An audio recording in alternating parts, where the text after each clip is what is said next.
नमोस्तु नमोस्तु नमोस्तु। आइए शंका समाधान का ये विशेष सत्र प्रारंभ करते हैं और सर्वप्रथम मैं कुछ ऑनलाइन प्रश्नों के माध्यम से आज के शंका समाधान के सत्र को गति प्रदान करूंगा। प्रथम प्रश्न गुरुदेव उदयपुर से अनिल मेहता जी गुरु शरणों में नमोस्तु करते हुए पूछ रहे हैं कि हे गुरुवर, चार बातों की गूंज कई कोसों तक सुनाई देती है जिससे हमारे जीवन कल्याण के चार कदम आगे बढ़ जाते हैं, हमारे ज्ञान में चार चांद लग जाता है। लेकिन जरा सी गलती पर हमारे अपने लोग कहते हैं थारे में चार आना की अकल नहीं है। तो ऐसे गुरुदेव ऐसे लोगों के लिए ज्ञान की चार लाइन से ज्ञान की चुस्की कैसे चटाएं, जैसे चवनी छाप ज्ञान रखने वाले चारों खाने चित्त हो जाएं और चारों दिशा का ज्ञान समझ आ जाए। नमोस्तु गुरुदेव। बहुत ही चतुराई से अपनी बात को रखी है। बात चार बातों की है। मुझसे लोग कहते हैं महाराज आप चार बातें ही क्यों करते हैं। मैंने कहा कि आप लोग रोज़ चार बातें सुनते हो, आपको किसी की चार बातें न सुननी पड़े इसलिए सुबह से मैं सुना देता हूँ। और ये बात सच है, जो मेरी चार बातें सुनेंगे उसे किसी की चार बातें सुनने की ज़रूरत नहीं होगी। आपने कहा कि तेरे पास चार आने की अकल है और चवन्नी छाप अकल वाले लोगों को ज्ञान की चुस्की कैसे दे दूं। तो मैं यही कहता हूँ, इन चार बातों को आत्मसात करना शुरू कर दो, जीवन में चार चांद लग जाएंगे और वो चवन्नी 16 आना में परिवर्तित हो जाएगी। हम लोग बातें सुनते बहुत हैं लेकिन उन्हें अंदर से स्वीकारते कम हैं। सुनना मात्र पर्याप्त नहीं है, सुनकर के स्वीकारना जरूरी है। काश हम इन बातों को स्वीकारें तो अपने जीवन में निश्चित सुधार घटित कर सकते हैं। आइए अब द्वितीय प्रश्न अजमेर से मंजू राकेश पाटनी अजमेर से पूछ रहे हैं कि मेरे आराध्य गुरुवर के चरणों में कोटि कोटि नमोस्तु। गुरुवर, किस्मत सखी नहीं फिर भी रूठ जाती है, बुद्धि लोहा नहीं फिर भी जंग लग जाता है, आत्मसम्मान शरीर आ गया है भाई, कई बार आ गया, दूसरा नया लो। हाँ। द्वितीय प्रश्न अंजड़ जिला बड़वानी से अंतिम कुमार जी पूछ रहे हैं, नमोस्तु गुरुदेव, डोर का लंबा होना ही इस बात का सबब नहीं हो सकता कि पतंग बहुत ऊपर जाएगी। जब तक कि उसे उड़ाना नहीं आता, उसी प्रकार संपत्ति का अधिक होना ही जीवन में सफल होने का सबब नहीं हो सकता है। जीवन जीने का तरीका ना आए तो गुरुवर अपने जीवन को किन सूत्रों के साथ जिएं कि संपत्ति का अधिक या कम होना हेतु ना बने। नमोस्तु। बहुत अच्छी बात कही है। डोर का लंबा होना ही पतंग की ऊंची उड़ान का आधार नहीं है, संपत्ति का अधिक होना ही सफलता का सबब नहीं। आपने पूछा है अपने जीवन को किस तरीके से जिएं ताकि, क्या आखिरी में क्या लाइन बोलिए, कैसे जिएं, अपने जीवन को किन सूत्रों के साथ जिएं कि संपत्ति का अधिक या कम होना हेतु ना बने। बहुत अच्छी बात। मैं थोड़ी सी बात को पतंग उड़ाने के अनुभव से जोड़कर कहता हूँ। आप लोगों ने पतंग तो उड़ाई होगी, उड़ाई नहीं जानता, पर मैंने तो उड़ाई है। और पतंग उड़ाने में एक सबसे बड़ी कुशलता होती है, पतंग की रफ्तार को थामना, हवा के वेग में उसके संतुलन को बनाए रखना। हम लोग जब पतंग उड़ाते थे तो कई जगह तो हाथ से उड़ाया जाता है, इस तरफ हाथ से नहीं उड़ाया जाता, उसको बोलते हैं लटेन, जिसको लोग कई जगह चरखी बोलते हैं, उसी से उड़ाया जाता है। तो जब पतंग उड़ती है ऊंचे आसमान में तो कई बार ढील देना पड़ता है, कई बार खींचना पड़ता है, कई बार दाएं करना पड़ता है, कई बार बाएं करना पड़ता है और कई बार लपेटना भी पड़ता है। ये पतंग उड़ाने वाले की कुशलता पर निर्भर है। और पतंग उड़ाने का मजा तब नहीं होता जब कोई अकेले अपने पतंग को आसमान में उड़ाए। पतंग उड़ाने का असली मजा तब होता है जब ढेर सारे पतंग हो और लोग पेंच लड़ाएं और आप सबकी पेंच काटते हुए अपने वजूद को बचाए रखें, आप उड़ते रहें। तो उसके लिए भी एक आर्ट होती है।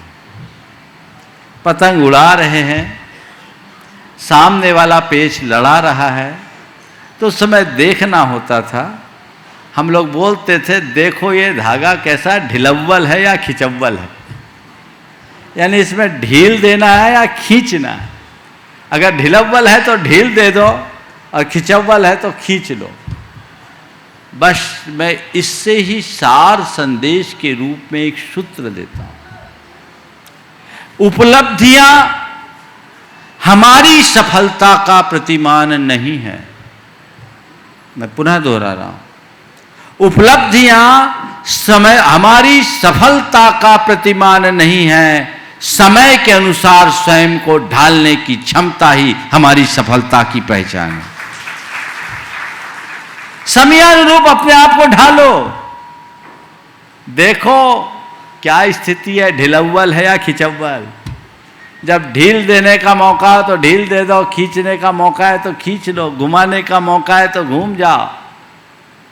जो व्यक्ति समय के साथ सामंजस्य बना करके जीने के आदी और अभ्यासी होते हैं, वे जीवन में कभी विफल नहीं होते। हर स्थिति में अपनी स्थिरता को बनाए रखना ही जीवन की सफलता है। इसी तरह समझना चाहिए।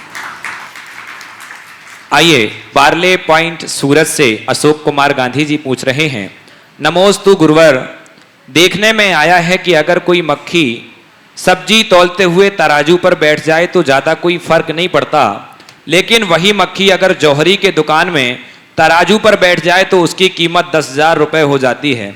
इसी तरह हम कहाँ बैठते हैं, हम किसके साथ बैठते हैं, उससे भी हमारा मूल्य निर्धारित होता है। गुरुवर, हमारी संगत कैसी होनी चाहिए जिससे हमारा मूल्य भी बढ़े? कृपया समाधान करें। बात बिल्कुल सही है। सब्जी पर बैठी मक्खी का कोई मूल्य नहीं है, पर जवाहरत पर बैठी मक्खी का मूल्य है। हम कहाँ बैठे, किस पर बैठे। एक फूल है जो अगर भगवान पर चढ़ जाए तो उसमें पूज्यता आ जाती है, और वही फूल यदि 100 पर पड़ जाए तो अस्पृश्य हो जाता है।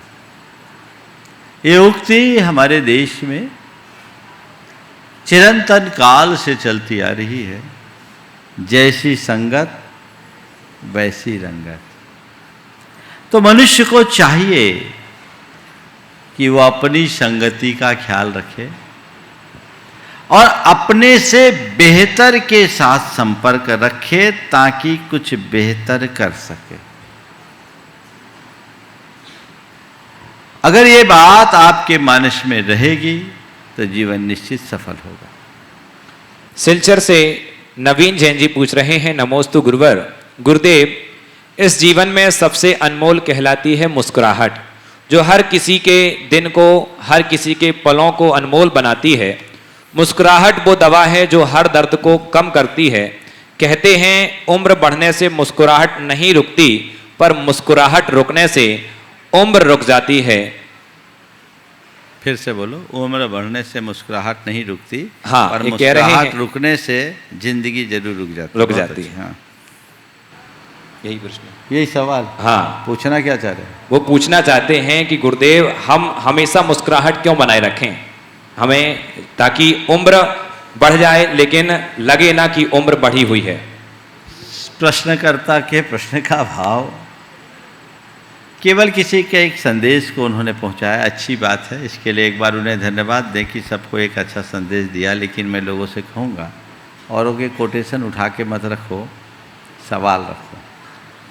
ये सवाल ऐसे भी पूछा जा सकता था कि मुस्कुराहट हमारी जीवन की सबसे बड़ी कीमती चीज़ है और इसे हम किस तरह बरकरार रखें। बड़ा सरल सा तरीका है। लोग मुझसे कहते हैं महाराज जी आप इतने मुस्कुराते क्यों रहते हैं? कई बार लोग बोलते हैं जब देखो आप मुस्कुराते ही नज़र आते हैं। तो मैंने कहा क्या करूं, मैं रोऊं? नहीं महाराज ऐसी बात नहीं है, पर जानना चाहते आपकी मुस्कुराहट का राज क्या है। मैंने कई बार बताया, आज आप सबको बता देता हूँ। मैं जब सुबह उठता हूँ ना, तो जब उठता हूँ उस घड़ी मेरे अंदर जो मुस्कुराहट होती है वो दिन भर भी शायद न रहती हो। सबसे ज़्यादा प्रसन्नता, खूब प्रसन्नता से भर कर के आँखें खोलता हूँ और अपने मन को प्रसन्नता से भरकर अपने आप को कृतार्थ महसूस करता हूँ और प्रकृति, परमात्मा को, गुरु को अपनी ओर से कृतज्ञता भरा आभार प्रकट करता हूँ और कहता हूँ हे प्रभु आज मैं कितना भाग्यशाली हूँ कि मुझे जीवन का एक नया दिन देखने को मिला। इस धरती के भाग्यशाली लोगों में मैं एक हूँ। आपको कुछ 2 रुपये की गिफ्ट देता है तो आप स्माइल देते हो। आपको जीवन मिला, कभी स्माइल आती है? आंखें मीड़ते हुए उठते हो, प्रसन्नता से भर करके उड़ो। और मैं सुबह से ही संकल्प करता हूँ आज मुझे प्रसन्न रहना है, आज मुझे खुश रहना है। ये मुस्कुराहट जो अभी की है ये दिन भर बनी रहे। खुद मुस्कुराऊं, लोगों में मुस्कान बिखेरूं, यही हमारा लक्ष्य होना चाहिए। आप भी ये प्रयोग करें, चाहे जो हो, मुझे अपनी मुस्कुराहट नहीं खोनी, अंदर की प्रसन्नता नहीं खोनी। यह अंतरंग में यदि आप अपना ले, जीवन को बेहतर बना सकेंगे। गढ़ाकोटा जिला सागर से प्रवीण सिंघई जी पूछ रहे हैं, गुरुवर नमोस्तु। गुरुवर, वर्तमान में जो परंपरागत ढंग से चिकित्सा प्रणाली प्रचलन में है वह औषधि के प्रयोग पर ही जोर देती है। बच्चों में प्रारंभ से ही ऐसे संस्कार पड़ जाते हैं कि मात्र औषधि का प्रयोग ही हमें रोग मुक्त व स्वस्थ कर सकता है। परिणाम स्वरूप दवा के साथ जीना व्यक्ति की जीवन शैली का अनिवार्य अंग बनता जा रहा है। तो हे गुरुवर, वर्तमान परिवेश में से प्राकृतिक चिकित्सा प्रणाली कितनी उपयोगी हो सकती है, कृपया मार्गदर्शन दीजिए। देखिए बात सही है। अगर हम सही अर्थों में पूछें तो हमारे शरीर में यदि कोई रोग जन्मते हैं तो शरीर के भीतर ही उस रोग से लड़ने की ताकत भी प्रकट होती है। प्राकृतिक चिकित्सक तो इस बात को बहुत वैज्ञानिक ढंग से प्रस्तुत करते हैं। हर मेडिकल साइंस भी इसे कई अर्थों में स्वीकार करता है। हमारे यहाँ एक बड़ी पुरानी कहावत है, 100 रोगों की एक दवा, मिट्टी, पानी और हवा। मिट्टी, पानी और हवा में 100 रोगों की दवा है। तो हमें उन सब बातों का ध्यान रख करके चलना चाहिए और तदनुरूप व्यवहार करना चाहिए। आज दवा पर निर्भर नहीं रहना चाहिए। जहाँ तक बने छोटी मोटी बातों को अपने शरीर को ढालने की कोशिश करनी चाहिए। मैं अपने जीवन के एक अनुभव से आप सबको कुछ संदेश देना चाहता हूँ।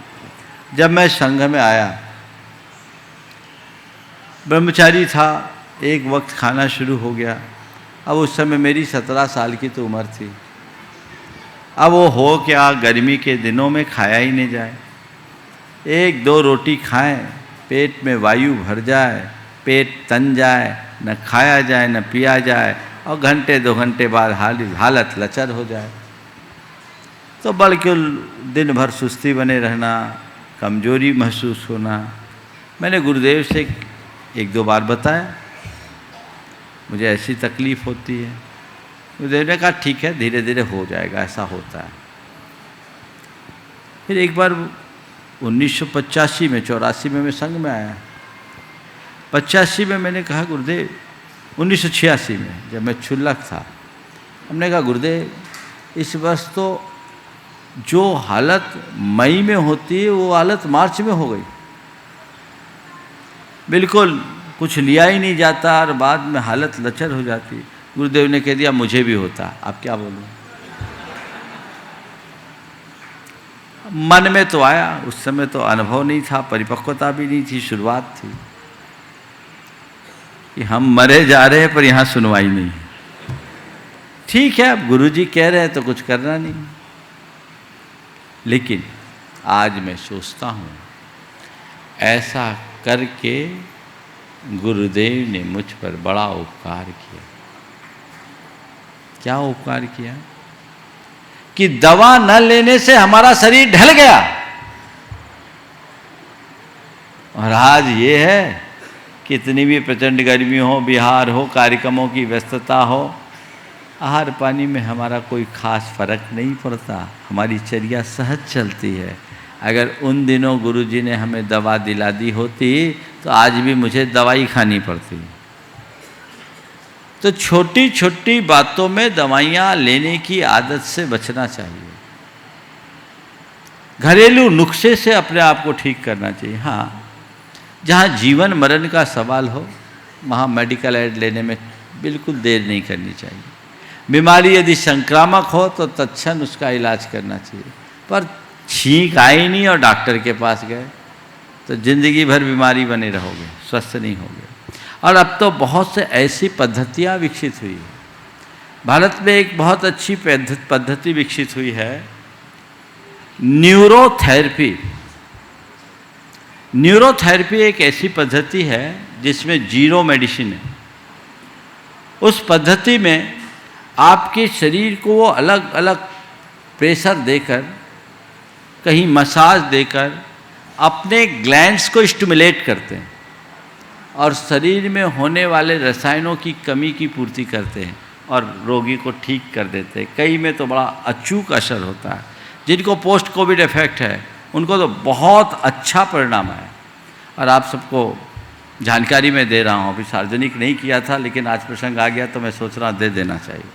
अभी परसों कल शाम को यहाँ डॉक्टर एस.एल. चौहान आ रहे हैं जो न्यूरोथेरेपिस्ट हैं और बिना किसी औषधि के लोगों की बीमारियाँ ठीक करते हैं। जिनको पोस्ट कोविड इफेक्ट है उनके लिए तो बहुत ही अच्छा, ब्रीदिंग प्रॉब्लम है, अन्य भी बहुत है, पेट संबंधी बीमारियाँ हैं और हैं, वो बहुत सीमित लोगों को देखेंगे।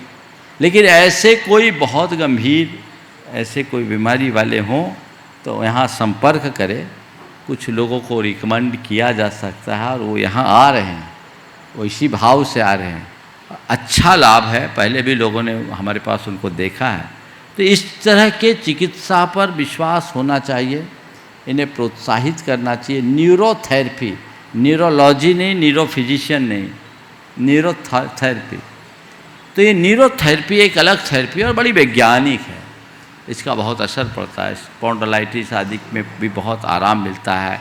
पैरालिसिस किसी को हो तो होता है, डायबिटिक वगैरह भी इससे बहुत कंट्रोल हो जाते हैं। तो ये चीज़ें हैं, भारत में बहुत सारी विधियाँ थी जिसे लोगों ने भुला दिया। तो हमें सही तरीके से सही चिकित्सा लेने का अभ्यास करना चाहिए। अंतिम प्रश्न, इसके बाद प्रत्यक्ष में तैयार रहेंगे। कटनी से प्रत्यक्ष में तैयार रहेंगे आदर्श जैन टीकमगढ़ से। कटनी से सुरभि जैन, सतीश जैन, पाटन परिवार पूछ रहे हैं। गुरुदेव नमोस्तु। गुरुदेव, पेट में गया जहर सिर्फ एक व्यक्ति को मारता है किंतु कान में गया जहर सैकड़ों रिश्तों को मारता है। गुरुदेव, हम ऐसा क्या करें कि काम करने वालों की तो कद्र करें और कान भरने वालों से बहुत दूर रहें? हम ऐसा क्या करें कि काम करने वालों की कद्र करें और कान भरने वालों से दूर रहें? बहुत अच्छी बात कही। पेट में गया हुआ जहर एक आदमी को मारता है पर कान में गया हुआ जहर न जाने कितनों को लील जाता। इसकी वजह है पेट का जहर पेट में ही पचकर ख़त्म हो जाता है, पर कान का जहर मुंह से बहता रहता है और वो न जाने कितने को जहरीला बना देता है। इसलिए पेट के जहर से कान का जहर खतरनाक है।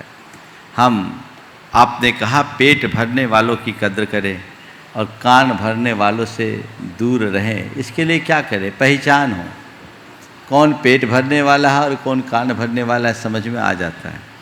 अगर कोई भी ऐसा व्यक्ति कान भरने वाला दिखे, आप उससे अपनी सुरक्षित दूरी बना लें और जो पेट भरने वाला है उसको कद्र करना अपने आप सीख लेंगे।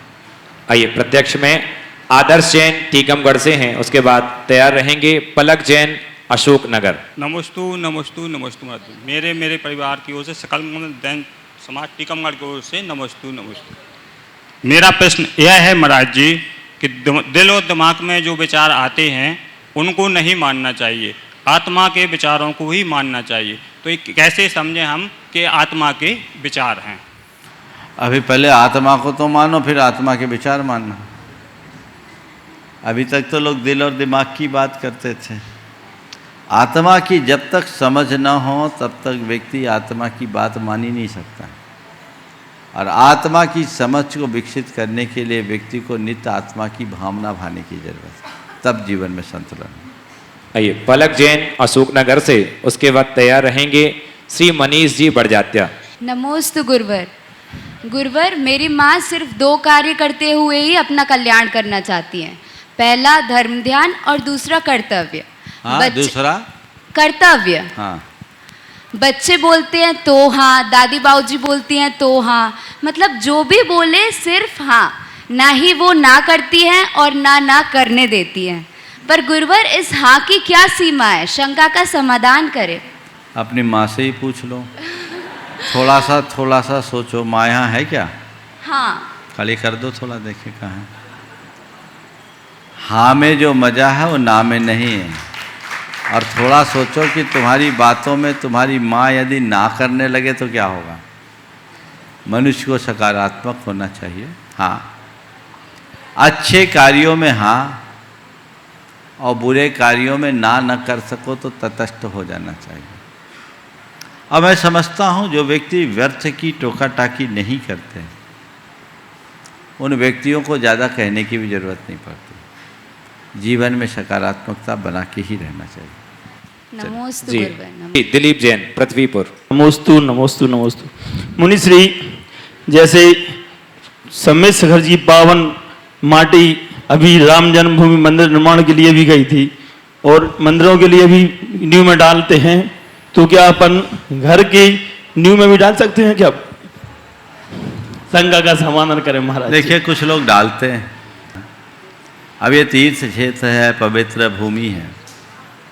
अगर हम कहें तो मंदिर का सामान हम घर नहीं ले जाते, उस अर्थ में नहीं ले जाना चाहिए।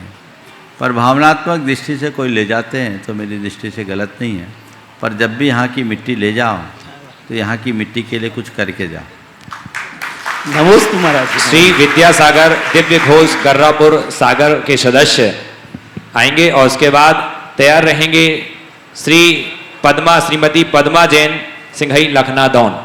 गुरुदेव के पावन श्री चरणों में श्री सकल दिगंबर जैन समाज कर्रापुर एवं श्री विद्यासागर देव घोष कर्रापुर का त्रिवार नमोस्तु गुरुदेव, नमोस्तु गुरुदेव, नमोस्तु गुरुदेव। गुरुदेव, मेरी शंका यह है कि जब भी हम किसी सफल व्यक्ति को, किसी कामयाब व्यक्ति को देखते हैं तो हमें सिर्फ उसकी चमक दिखाई देती है गुरुदेव। उसके पीछे का अंधेरा, उसके पीछे की अंधेरी मतलब कठिनाइयां दिखाई नहीं देती गुरुदेव। गुरुदेव, समाधान कीजिए कि इसे हम पुरुषार्थ समझें या इसे भाग्य समझें। नमोस्तु गुरुदेव। देखिए, बात बिल्कुल सही है। सफल व्यक्ति के चमक दिखती है, उसकी संघर्ष की गाथा हमें नहीं दिख पाती। आपने पूछा है इसे हम उनका पुरुषार्थ समझे या भाग्य। हमेशा ध्यान रखना, शान पर चढ़े बिना हीरे में चमक नहीं आती। आज जो चमक है उसके पीछे एक लंबी कहानी है, लंबा संघर्ष है, वो हमें देखना चाहिए। सबका अनुभव है। रात के अनुभव से गुजरे बिना प्रभात का दर्शन कहाँ हुआ है? तुम्हें सूरज का उजाला दिख रहा है, लेकिन उसके पीछे जो रात का स्याह अनुभव है वो भी तो देखो। और ऐसा वही कर पाते हैं जो अपने जीवन को सही रास्ते पर लेकर जाते हैं, सही दिशा में लेकर। नमोस्तु गुरुदेव, नमोस्तु गुरुदेव। श्रीमती पद्मा सिंघई लखनादौन से, इसके बाद तैयार रहेंगी काव्या जैन गुना मध्य प्रदेश। नमोस्तु गुरुवर, नमोस्तु गुरुवर। परिवार की तरफ से नमोस्तु गुरुवर। निराशावादी हर अवसर पर परेशानी खोज लेता है, जबकि आशावादी हर मुश्किल पर अवसर तो है गुरुवर, पर हम जीवन में आशावादी कैसे बने, मार्गदर्शन दें। नमोस्तु महाराज। आप इतने निराशा से क्यों बोल रहे हैं? थोड़ी उमंग से बोलो, घबराए नहीं। पहली बार बोल रहे। आपने पूछा है, ठीक है। निराशावादी हर अवसर में कठिनाई खोज लेता है और आशावादी हर कठिनाई में अवसर खोज लेता है। हम क्या करें? कुछ मत करो। आशावादियों के सकारात्मकता से भरे हुए लोगों के संपर्क में रहना शुरू कर दो, अपने आप रास्ता मिल जाएगा। जी, काव्या जैन गुना मध्य प्रदेश से। उसके बाद तैयार रहेंगे राजेंद्र कुमार जैन बीना। नमोस्तु महाराज जी, नमोस्तु महाराज जी, नमोस्तु महाराज जी। मैं प्रतिबस्थली इंदौर की छात्रा हूँ। मेरे पूरी परिवार की तरफ से नमोस्तु नमोस्तु नमोस्तु। महाराज जी, मेरी शंका ये है कि महाराज जी हम शुरू से अपनी पर्सनालिटी को कैसे प्रभावशाली बनाएं और हर कार्य में अपनी सफल भूमिका कैसे निभाएं। अपनी पर्सनालिटी को प्रभावशाली कैसे बनाएं और हर कार्य में अपनी भूमिका को सफल कैसे बनाएं।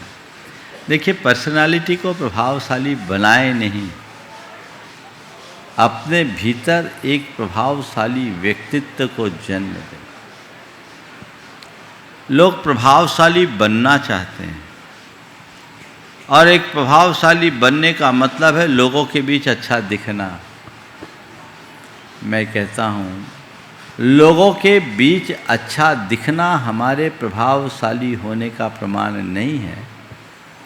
अच्छा बन जाना हमारे प्रभावशाली होने का असल प्रभाव। नमोस्तु। अच्छा बनने के लिए हम अच्छा सोचें, अच्छा बोले और अच्छा करना शुरू करें, तब हम अच्छा बन पाएंगे। राजेंद्र कुमार जैन बीना से। उसके बाद तैयार रहेंगी श्रीमती चंद्रकला जी पाटनी, गुणायतन ट्रस्टी, रांची से। गुरुवर, मेरा प्रश्न ये है कि मेरी बेटी मणिपाल में डॉक्टरी पढ़ाई कर रही है, उसका धर्म के प्रति कैसे लगाव बना रहे कि वो पढ़ते हुए भी धर्म के प्रति अपना झुकाव बना रखे। देखिए, बहुत अच्छी भावना आपने व्यक्त की है और ये चिंता हर माँ बाप को होती है। बच्ची बाहर पढ़ रही है, उसका धर्म के प्रति लगाव कैसे बना रहे। बच्चों से जब भी बाहर भेजें, उन्हें कुछ हिदायतें देकर भेजें, उन्हें कुछ संकल्पों में बांध करके भेजें और उनसे ये कहें कि ये तुम्हारे जीवन की लक्ष्मण रेखा है, इसको कभी मत लांघना। धर्म के क्षेत्र में आगे बढ़ो या न बढ़ो, पर अधर्म से बच के रहना, यही तुम्हारा धर्म है। पहली शिक्षा और पहली सीख बच्चों को ये देना चाहिए। फिर बच्चों को समय समय पर कुछ व्यवहारोपयोगी बातें बड़े तार्किक तरीके से, मनोवैज्ञानिक तरीके से बताएं। हम उन्हें रिचुअल पर ज़्यादा जोर न दें, स्पिरिचुअल पर ध्यान दें। उन्हें घटित घटनाओं को सामने रखते हुए ये समझाने की कोशिश करें कि देखिए, इस परिस्थिति में एक धार्मिक व्यक्ति की क्या परिणति होती है और एक अधर्म रहित व्यक्ति की क्या होती है। जीवन के अप डाउन्स में, स्ट्रेस में हमारी क्या स्थिति बनती है, इन सब चीज़ों को जब हम अच्छे से समझाएंगे तो बच्चों पर उसका बड़ा असर पड़ता है। प्राय एक गलती लोगों से होती है। माँ बाप क्या करते हैं, माला फेरा करो, जाप किया करो, भक्तामर पढ़ा करो, महाराज के पास जाया करो, मंदिर जाया करो, रात में मत खाया करो, ये आदेश थोपते हैं। ऐसा मत करें। उनके हृदय में धर्म की भावना जगाएं। धर्म किसी के ऊपर थोपने की चीज नहीं है, धर्म तो जीने का तत्व है। उन्हें ये समझने में आना चाहिए कि धर्म हमारे जीवन का मूल तत्व है। जीवन के संतुलन के लिए धर्म की अत्यंत आवश्यकता है। ये समझ में आ जाए तो फिर बच्चों में कभी भटकाव नहीं होगा। बहुत मनोवैज्ञानिक तरीके से समझाने की ज़रूरत है। और बच्चे कहीं भी जाए, गुरुओं से जुड़ाव बना के रखो।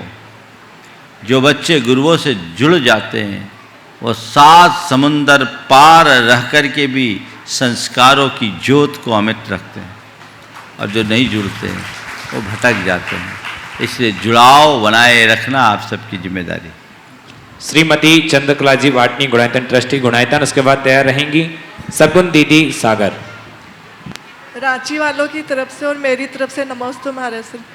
महाराज श्री, मंद कसाई जीव की क्या पहचान है और हम अपने अंदर कैसे जाने कि कब हमारे अंदर तीव्र कसाय है, कब हमारे अंदर मंद कसाय है और कब हमारे अंदर कसाय नहीं है, तो ये कैसे पहचाने? बहुत अच्छा। देखिए, सामान्य रूप से हम तीव्र कसाय और मंद कसाय की बात कहते हैं तो क्या करते हैं, जो थोड़ा गुस्सैल बदमिजाज किस्म का व्यक्ति दिखता है उसको हम तीव्र कसाई कह देते हैं। जो नम्र, भद्र परिणामी, मिलनसार, सरलता से युक्त होता है उसे हम मंद कसाई कह देते हैं। आवेग उद्वेग जिस समय हमारे भीतर दिखता है वो कषाय की तीव्रता का आधार बन जाता है। और जब हम शांत जैसे रहते हैं तो मंद कषाय की पहचान होती है। ये सामान्य सा कथन है या ये लोक धारणा है, पर कषाय की पहचान उस व्यक्ति के व्यक्तित्व से लगती है। आचार्य कुमार स्वामी ने तीव्र कषाय और मंद कषाय के चिन्ह बताए। किसको तीव्र कषाई बोले और किसको मंद कषाई बता दूं। सबसे पहले तीव्र कषाय की बात करता हूं। आप प्रशंसन करणम पूज्येषु दोष गहन शीलत्तम वेरम धरणम च सुईरम तीव्र कषायस लिंगानी। अपनी प्रशंसा करना, पूज्य पुरुषों के दोष देखना और बैर की गांठ बांध कर रखना, ये तीव्र कषाय के चिन्ह है। मंद कषाय क्या है? सवत्थ विप्रिय वैनम दुब्बैने दुज्जने विखम करणम सव्येशिम गुण गहनम मंद कषायस दित्थंता। सबसे प्रिय बोलना। कोई दुर्वचन बोल दे और कोई दुर्व्यवहार कर दे उसको भी क्षमा कर देना। और सव्येशिम गुण गहनम, सभी के गुणों को ग्रहण करना। मंद कषायस दिठनता, ये मंद कषाय के उदाहरण है। तो अपने व्यक्तित्व में मिलनसारता, सरलता, समता, सहजता लाना मंद कषाय की पहचान समझना चाहिए। नमस्ते। सगुन दीदी सागर और उसके बाद तैयार रहेंगी श्रीमती रानी जैन गुना। महाराज जी, व्यवहार से स्वभाव की पहचान कैसे करें? व्यवहार से स्वभाव की पहचान कैसे? आदमी का जैसा व्यवहार होता है उससे उसके स्वभाव का अनुमान लगाया जाता है। हाँ, कई बार ऐसा होता है, सामान्यतः स्वभाव के अनुरूप व्यवहार होता है, पर कई बार ऐसा होता है कि व्यवहार तो रूखा होता है पर उसका भाव अच्छा होता है। हम व्यक्ति की निकटता से ही उसके व्यवहार और भाव को पहचान सकते हैं। नमस्ते महाराज। आइए श्रीमती रानी जैन गुना मध्य प्रदेश से हमारे बीच उपस्थित हैं।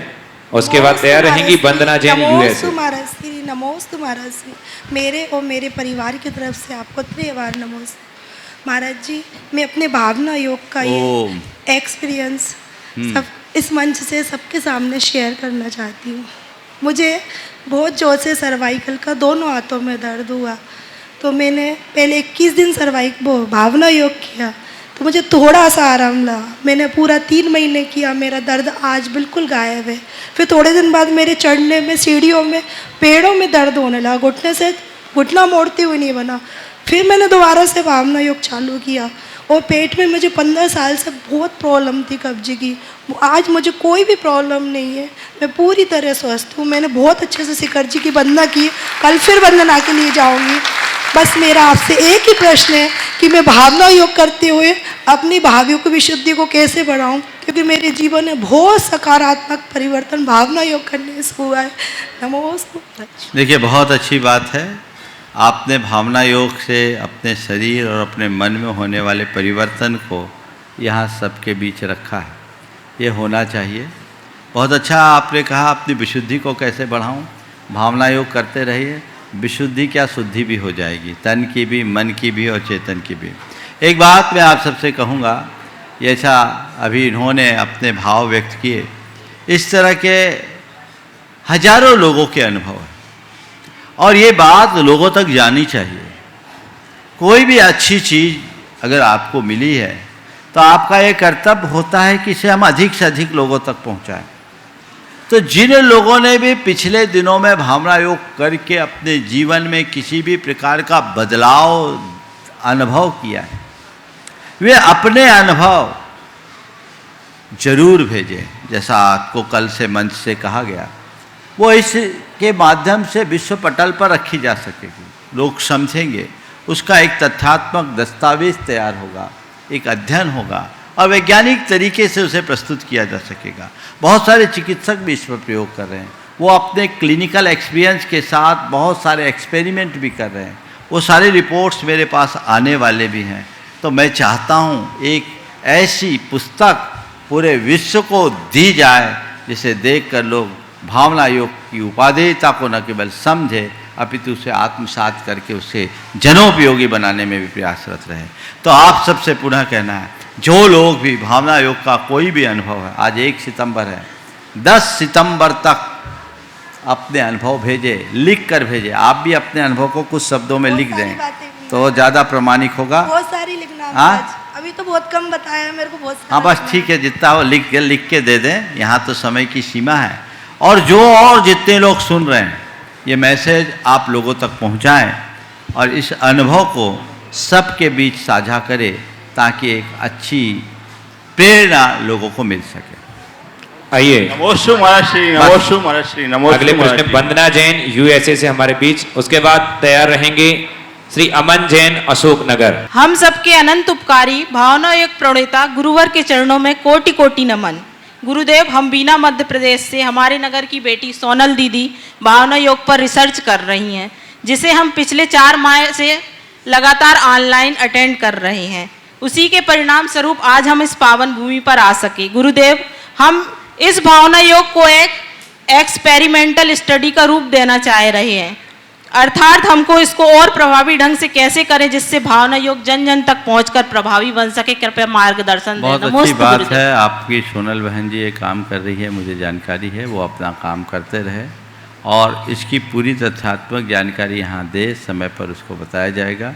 और भी लोग कर रहे हैं, कई लोग इस पर थीसिस लिख रहे हैं और पूरी PhD की तैयारी चल रही है, बहन जी भी ऐसा कर रही है। ये एक अच्छी विद्या है, एक वह विधा है जो हमारे जीवन में बहुत बड़ा बदलाव ला सकती है। आप सबको चाहिए कि इसको बहुत तथ्यात्मक तरीके से रखें। उन्हें जो बातें कहनी है वो इस मंच से नहीं, मैं अलग से कहूँ।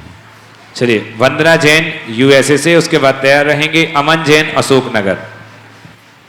नमस्ते महाराज जी, मुझे पूछना था कि शिखर जी की इम्पोर्टेंस क्या होती है? शिखर जी की like as a place, what's the importance? देखिए, शिखर जी हमारा सबसे पवित्र तीर्थ स्थल है। ये पवित्र क्यों है? क्योंकि यह वह पुण्य धरा है जहाँ अनादि काल से अनंत आत्माओं ने निर्वाण को प्राप्त किया।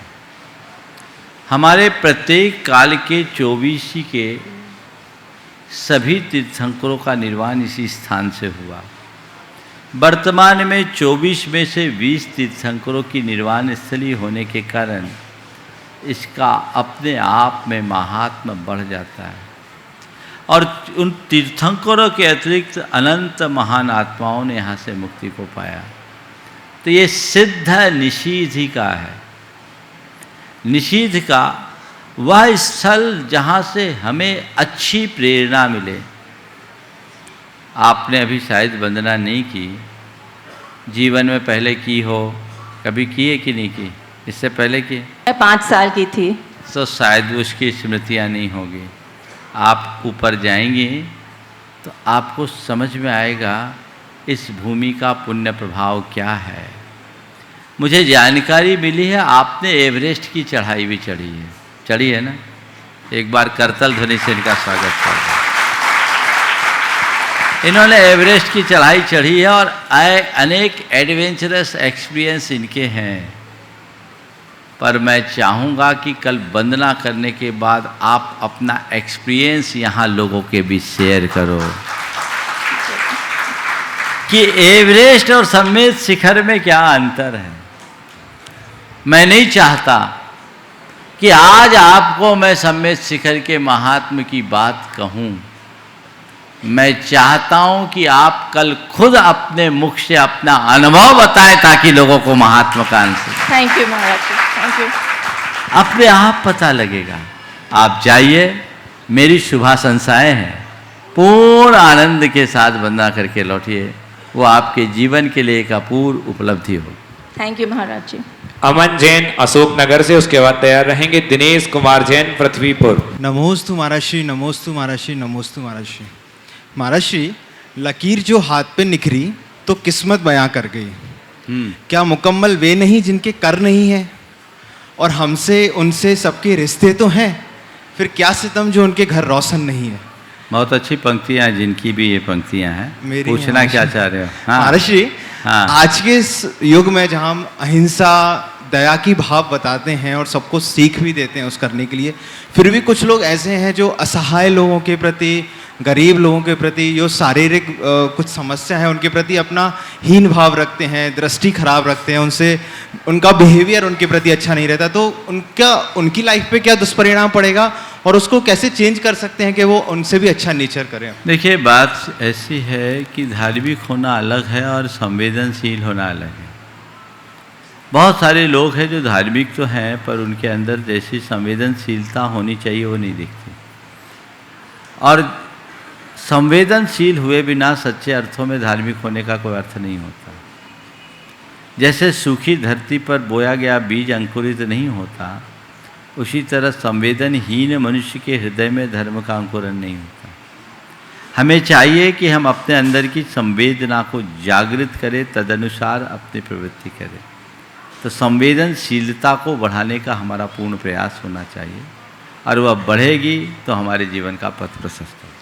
दिनेश कुमार जैन पृथ्वीपुर से, उसके बाद तैयार रहेंगे पदम जैन निर्मल कुमार पाटौदी इंदौर। नमोस्तु नमोस्तु नमोस्तु। पृथ्वीपुर सकल जैन समाज की ओर से नमोस्तु। गुरुवर जी, हमारा प्रश्न है कि हम मंदिर में प्रक्षालन करते समय मूर्तियाँ काफ़ी छोटी छोटी मूर्तियाँ होती हैं, तो उनका हम प्रक्षालन करते हैं तो मूर्ति उठाने में तिरछी या सीधी मोने हो जाती है, तो उनको उठाने में हम लोगों को क्या दोष लगता है? मैं एक सवाल करता हूँ जी। हीरे का नग पड़ा हो छोटा सा, और एक कांच की गोली हो, दोनों को उठाना हो, कैसे उठाते हो? एक जैसे? हीरे को महाराज जी बहुत हिसाब से उठाएंगे जिससे वो गिर न जाए। बात समझ में आ रही है जी? हीरे को तुम हिसाब से उठाने को तैयार हो ताकि गिर न जाए। जो जगत पूज त्रिलोकीनाथ है उन्हें हिसाब से उठाओ ताकि वो गिर न जाए। हमारा क्वेश्चन ये है महाराज जी। सुनो बात, प्रश्न तो आ गया जी। अंदर ऐसा एहसास होना चाहिए कि त्रिलोकीनाथ है, मूर्ति नहीं। अपने आप सावधानी आ जाएगी। भावना में बहकर वहां मूर्ति समझ बैठते हो, इसलिए गड़बड़ियां होती है। भावना बदलिए, दृष्टिकोण बदलिए, तब हमारा रास्ता प्रशस्त होगा। पदम जैन निर्मल कुमार जी पाटौदी इंदौर से, उसके बाद तैयार रहेंगी इंदिरा दीदी जयपुर। नमोस्तु गुरुदेव, नमोस्तु। गिरिराज जी के संबंध में मेरी कुछ शंका है। कई राष्ट्रीय संस्थाओं के रहते हुए भी प्रभु नेमिनाथ जी की शिष्य स्थली गिरनार जी, जहाँ से करोड़ों आत्माओं ने निर्माण पाया है, संकट में है। कहीं से भी कोई कारगर पहल होती नजर नहीं आ रही है। सामान्य समाज जन चिंतित एवं परेशान है। गुरुदेव, अभी कुछ समय पूर्व पालीताना जैन तीर्थ के संदर्भ में गुजरात हाई कोर्ट ने ऐतिहासिक फैसला देते हुए विश्व हिंदू परिषद की याचिका को खारिज कर दिया। अर्थात देर सवेरे सही सत्य की जीत हुई है, जैन समाज को न्याय मिला है। गुरुदेव, सिद्ध क्षेत्र गिरनार के संबंध में आम समाज जन के में व्याप्त शंकाओं का समाधान करने की कृपा करें। देखिए, ये सवाल, इसका समाधान इस मंच से नहीं होगा। गिरनार की सिचुएशन ऐसी नहीं है कि मैं यहाँ आप लोगों को प्रेरित करूँ, आप लोग वहाँ इकट्ठे हो जाओ और अपना काम करें। इस विषय में मैंने अपना पक्ष कई बार रखा है। हमारे समाज के शीर्ष लोगों को बड़े युक्तिपूर्ण तरीके से उसे देखना होगा, और उसके लिए लोग कटिबद्ध हैं। हमें चाहिए कि हम अवसर के अनुरूप उनका साथ देने के लिए तैयार रहें। मैं इसे इस मंच के माध्यम से उसका कोई सॉल्यूशन होते नहीं देखता। और लोगों से भी मैं कहना चाहूँगा कि इन सब चीज़ों को सोशल मीडिया से भी इसका हल ना ढूंढे। गिरनार को बचाना है तो एक काम कीजिए, अधिक से अधिक संख्या में गिरनार जाना शुरू कर दीजिए। बाकी शीर्ष स्तरीय लोग जो कर रहे हैं उन्हें करने की अनुकूलता दीजिए। इंदिरा दीदी जयपुर से, उसके बाद तैयार रहेंगे NL जैन साहब, कोषाध्यक्ष गुनाइतन। प्रातः स्मरणीय विस्वंदनीय परमकारी गुरु के चरणों में मेरा बारंबार नमोस्तु नमोस्तु नमोस्तु। ए गुरुवर, आपके प्रवचनों से मैंने ये समझा है कि दुनिया में कोई सार तत्व है तो वह आत्मा, उसे मैं जान सकूं और छोड़ने योग्य वस्तु पाप है, उनसे मैं दूर रह सकूं, और धारण करने योग्य धर्म है, उसे मैं अपने हृदय के कण कण में धारण कर सकूं।